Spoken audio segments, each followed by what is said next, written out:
የሰዓሊዎች ስራ ናቸው።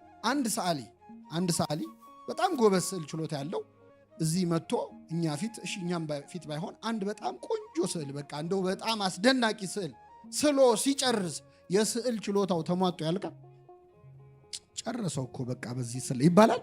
አሁን ቅድም እህታችን ስትዘምር ሰምታችኋል። ደስ አላላችሁ? በዛሬው መዝሙር የመዝሙር ችሎታዋ ተሟጦ ያልቃል። በቃ ዘምራ ጨረሰችው አይባልም።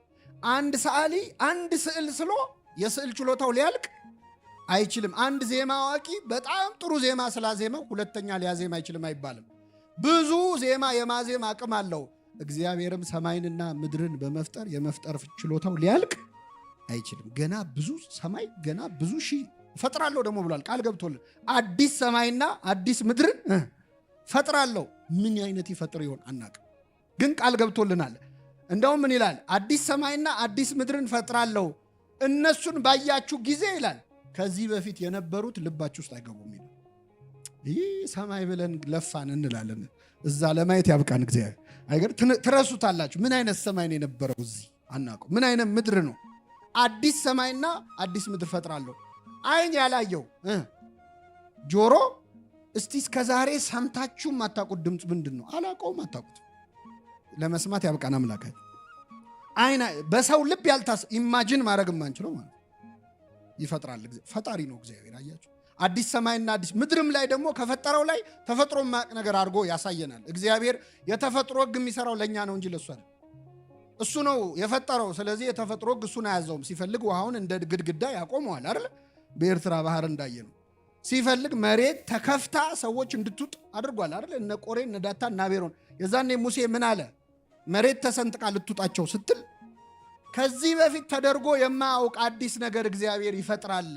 መሬት ተሰንጥቃ ትውጣቸዋለች አለ። ታይቶ የማይታወቅ መሬት ተከፈተች። በሕይወታቸው ሳሉ ሲኦል ወረዱ። አዲስ ነገር መፍጠር ማን ይችላል? ስለዚህ የሰማይና ምድርን ፈጠረ በመጀመሪያ ሲል አቃለለው። ለምን? ከእግዚአብሔር የመፍጠር ችሎታ አንጻር ይሄ ሰማይ ምኑ ነው? እግዚአብሔር። ይቺ ምድር ምኑ ነች?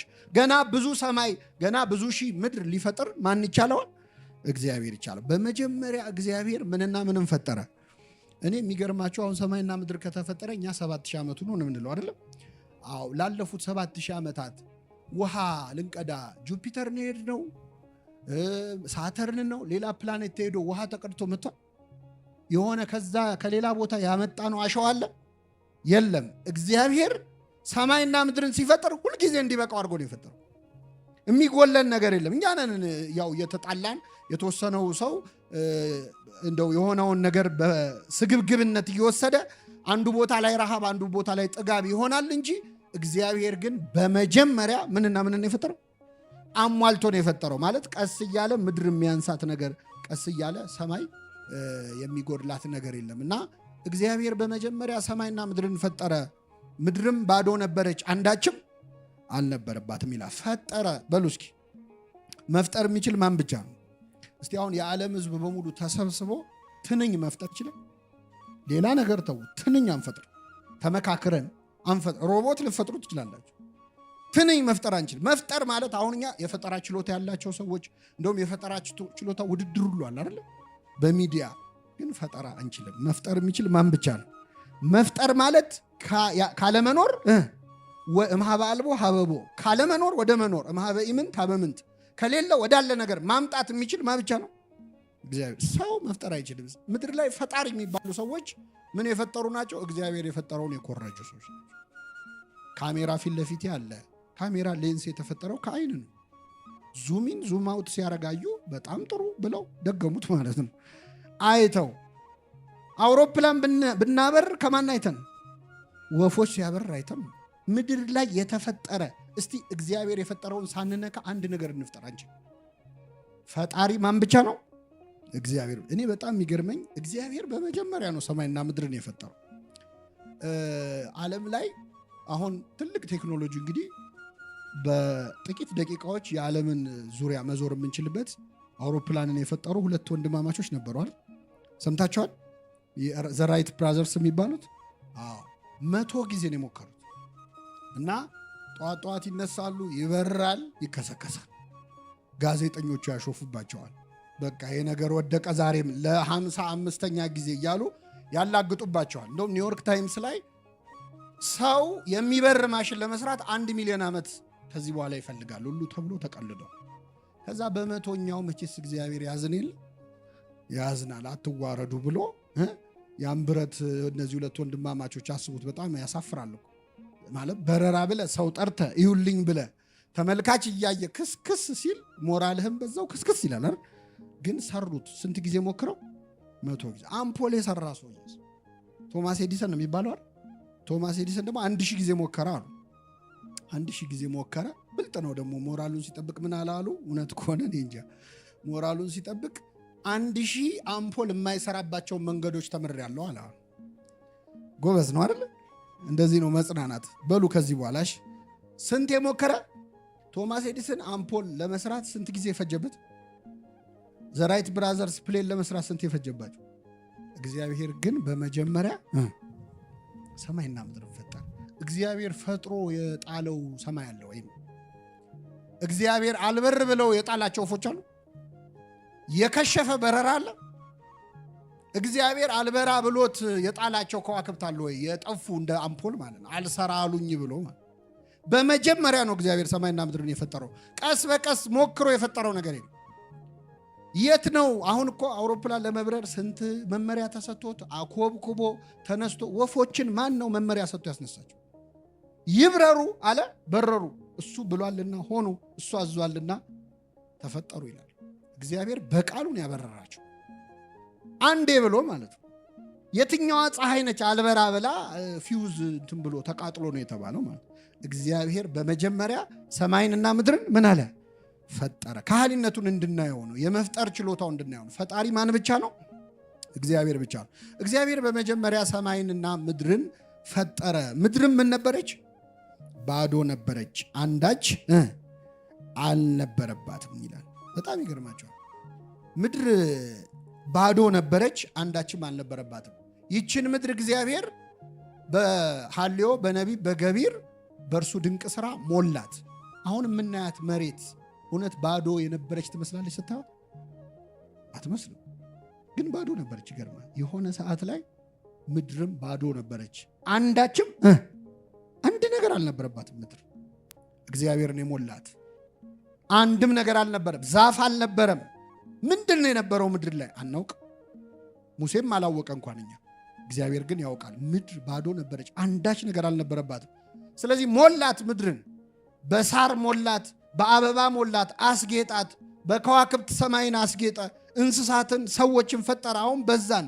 ቢሊየን ደረስን ብዙ ተባዙ ምድርን ሙሉ እስከ ማለት ደረሰ እግዚአብሔር እንዲህ ሙሉ ሆና ስላገኘናት ነው እንጂ ግን ምድር የሆነ ጊዜ ምንድን ነበረች ባዶ ነበረች ይሄ ሁላችሁ ባዶነት ለሚሰማን ሰዎች መጽናኛ ነው አንዳንዴ በጣም ባዶ የመሆን ስሜት አይሰማችሁ ይሰማል በመንፈሳዊ ህይወታችን ባዶ የመሆን በስጋዊ ህይወታችን ባዶ የመሆን ተምረን ባዶ እኔ እኮ ተምሬያለሁ ላለው እንጂ ምንም ሙቀት የለኝም ጭንቅላቴ ባዶ ነው ይላል አንዳንዱ ኪሴ ባዶ ነው ይላል እኔ ልንገረ ምድርም አይሰማም ባዶ ነበረች አንተ ብቻ አይደለም ባዶ ምድርም ባዶ ነበረች አንዳንዴ ባዶነትን ስናየው የሚሞላ አይመስልም አይደል ባዶ የምንሆንበትን ጥጉን ስናየው ተስፋ የሌለን ይመስለናል እንኳን እኛን እግዚአብሔር ማንንም ሞልቷል ምድርንም ሞልቷታል ይሁላችሁ ይችን ምድር እኛ ራሳችን እኮ ምድር ነን በነገራችን ላይ ሰው የተፈጠረው ከምንድን ነው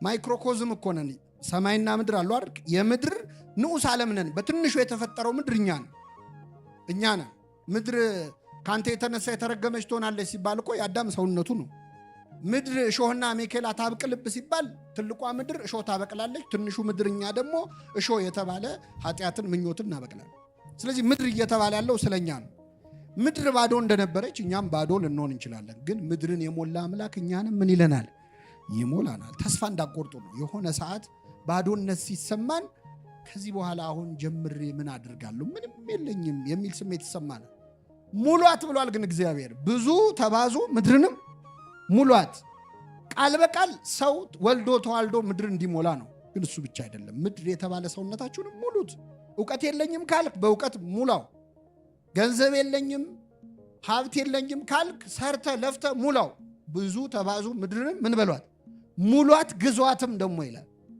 ግዟትም በሉ እስኪ እግዚአብሔር ምድርን እንድንሞላ ብቻ አይደለም እንድንገዛም ይፈልጋል። ይሄ ማለት ሰውነታችሁን ግዙ።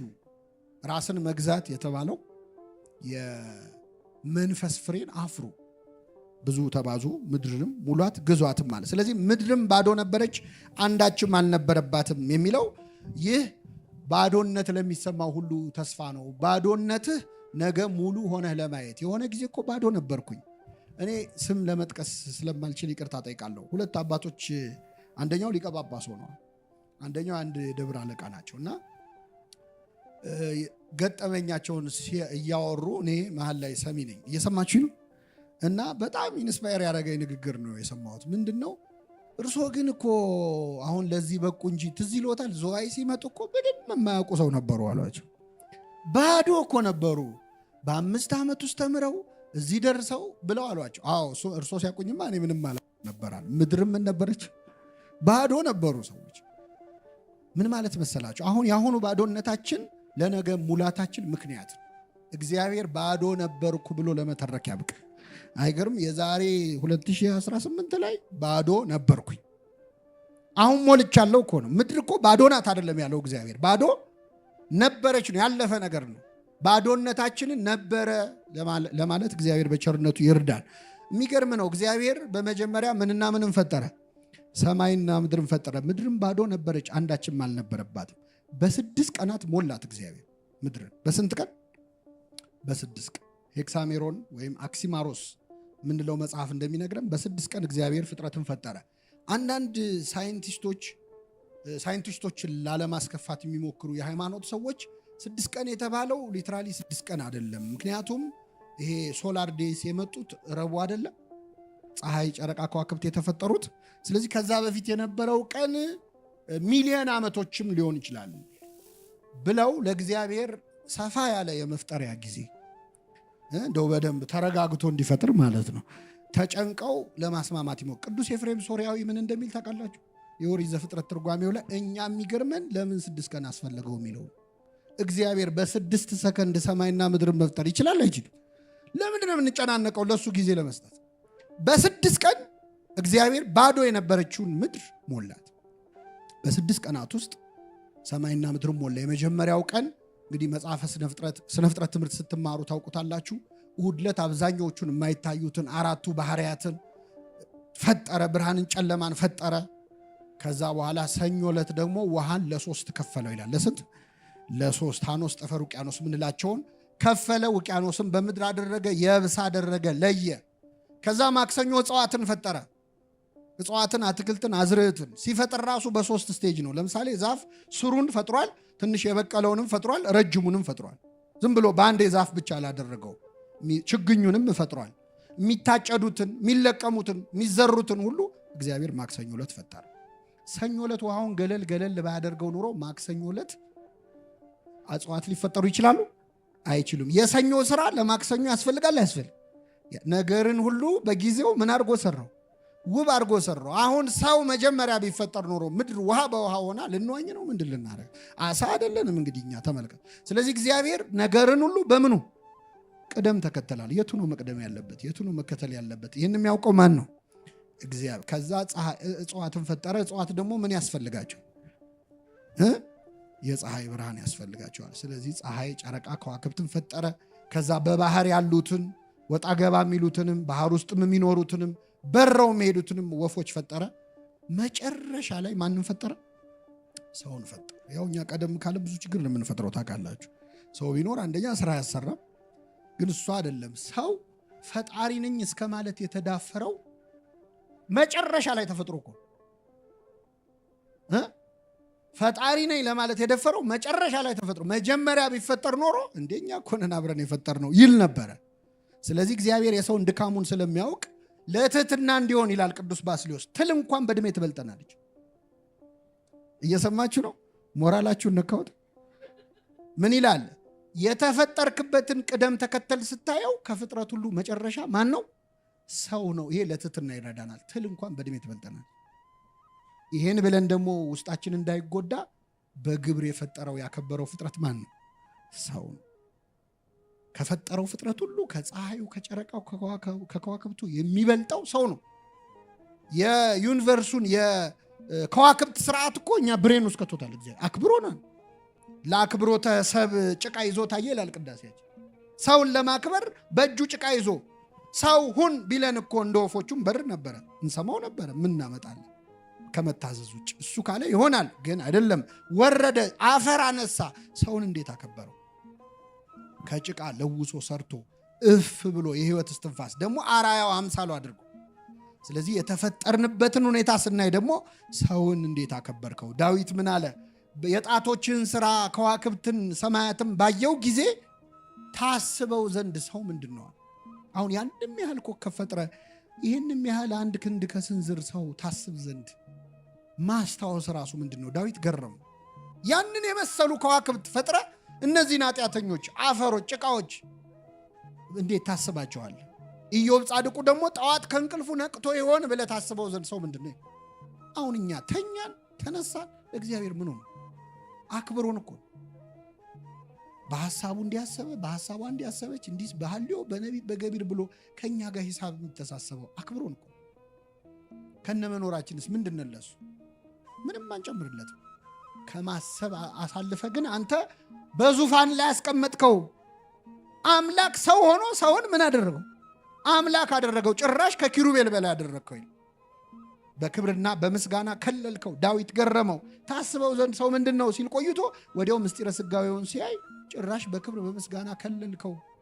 ክንፍን ሰጠው፣ በረረ እስከ ሰማያት ይላል። በእግዚአብሔር ዙፋን አስቀመጥከው ይህን ስጋ። አይገርም? አፈር ነን እኮ። ቅድም ስንጸልይ ያልነበር? ተዘከር እግዚኦ ከመ መሬት ንሕነ፣ አፈር እንደሆንን አስታውስ። እስቲ ጭቃ መሆናችንን አስታውስ እያልን ነው የምንጸልየው። ግን ጭቃ ነው ብሎ ሳይንቅ በክብር ዙፋን ላይ ያስቀመጠው። እግዚአብሔር ከፈጠረው ፍጥረት እንደ ሰው ያከበረው የለም።